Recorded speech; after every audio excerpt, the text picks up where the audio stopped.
Hey creeps, it's Cameron again, and welcome back to my channel where I talk about books, movies, writing, and all things spooky. On today's episode of Library Macabre, I'm going to be reviewing Under the Blade by Matt Serafini.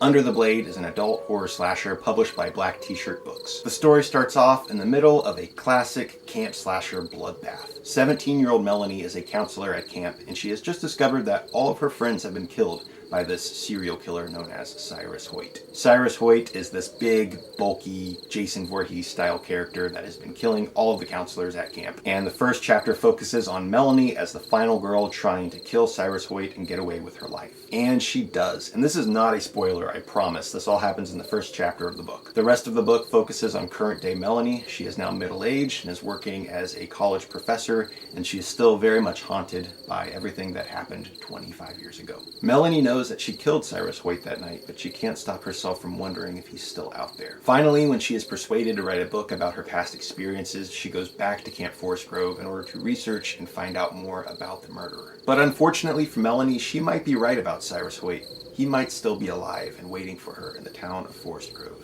And that is all I'm going to say about the plot of this insane little book. Under the Blade might start out as your classic 80s camp slasher, but it goes into some places that I did not expect at all. The author, Matt Serafini, definitely has a lot more up his sleeve than just stalking and slashing. However, there is plenty of stalking and slashing, I will say. There's definitely a lot of blood and gore, which is good. You need that in a slasher, but there's also so much mystery to unpack here. I definitely don't want to give away anything about this book, but I will say that the last 80 pages or so, my mouth was hanging open nonstop. It was chock full of twists and turns and blood and gore, and I really enjoyed it. So Under the Blade by Matt Serafini gets a very high recommendation from me. If you're interested in ordering a copy of this book, I will post links down below in the graveyard. Thank you all so much for watching this episode of Library Macabre. I really hope you enjoyed it, and I will see you next time.